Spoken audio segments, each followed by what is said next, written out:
تو نبی موجود اور نبی کا فرمان موجود، تو کسی کی چل سکتی؟ کتنی بد نصیبی کہ اس نبی کے فرامین کو، نبی کی حدیث کو پس پش ڈال کر ہم نے برادری، باپ دادا، قوم اور اپنے پیروں مرشدوں، اپنے وڈیروں اور رئیسوں کی بات کو ترجیح دی، خود ساختہ اماموں کی بات کو ترجیح دی۔ پھر آگے کیا ہوگا؟ یسأل الصادقین عن صدقہم وأعد للکافرین عذابا علیما، تاکہ وہ سچوں سے ان کے سچ کے بارے میں سوال کرے۔ قیامت قائم ہوگی، سچوں سے ان کے سچ کے بارے میں سوال ہوگا۔ یہ سچوں سے مراد یا تو انبیاء ہیں جو ان کو اللہ نے یہ میثاق دیا، ان کو یہ عہد لیا ان سے، تبلیغ رسالت کا، بیان توحید کا، ہم پوچھیں گے پھر قیامت کے دن اس صدق کے بارے میں۔ توحید کا بیان صدق ہے، شریعت کی تعلیم صدق ہے، ہم ان سے سوال کریں گے۔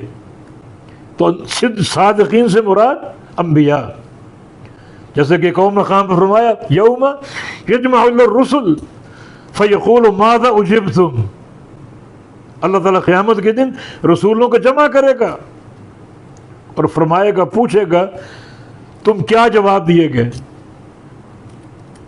تمہاری قوموں نے کیا جواب دیا تمہاری دعوت کا؟ وہ کہیں گے لا علم لنا، ہمارے پاس علم نہیں ہے۔ انت علام الغیوب، کہ اللہ تو عالم الغیب ہے، ہم کیا جانتے، ہم تو قوموں کو چھوڑ کر آ گئے، دنیا سے کٹ گئے، ہمیں کوئی علم نہیں، سارا علم تیرے پاس ہے۔ اور اسی کیفیت کو دیکھ کر بعض قومیں انکار کریں گی کہ ہمارے پاس تو نبی آیا ہی نہیں، دعوت پہنچی ہی نہیں۔ تب امت محمدیہ کو یہ اعزاز ہے، وہ گواہی دیں گے۔ فَكَيْفَ إِذَا جِئْنَا مِنْ كُلِّ أُمَّةٍ بِشَهِيدٍ وَجِئْنَا بِكَ عَلَىٰ هَؤُلَاءِ شَهِيدًا، امت محمدیہ گواہی دے گی، کیونکہ امت محمدیہ کے پاس قرآن ہے، اور قرآن نے سارے انبیاء سابقین کی دعوت کو بیان کیا۔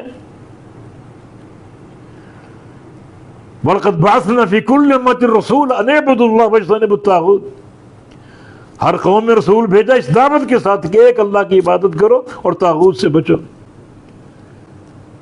ہر نبی نے دعوت دی، امت محمدیہ گواہی دے گی۔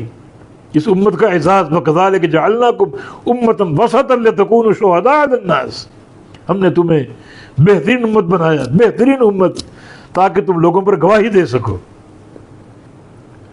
اگر قوم نوح انکار کرے گی، ہمارے پاس کوئی رسول نہیں آیا، امت محمدیہ گواہی دے گی، قرآن کی آیتیں پڑھ کر اللہ کا فرمان سنائے گی کہ نوح علیہ السلام آئے، 950 سال گزارے، توحید کی دعوت دیتے۔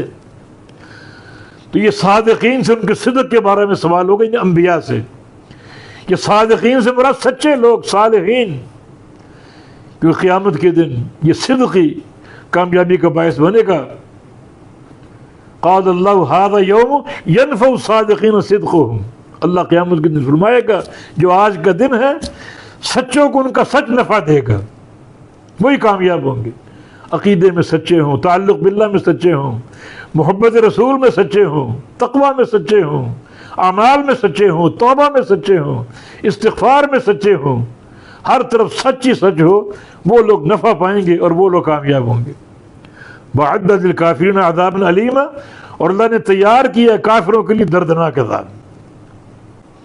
باتیں بالکل واضح ہیں، حجت قائم ہے، ماننے والے سچے ہیں اور وہ کامیاب ہیں، ان کا سچ ان کو نفع دے گا، اور نہ ماننے والے کافر ہیں، ان کے لیے عذاب علیم۔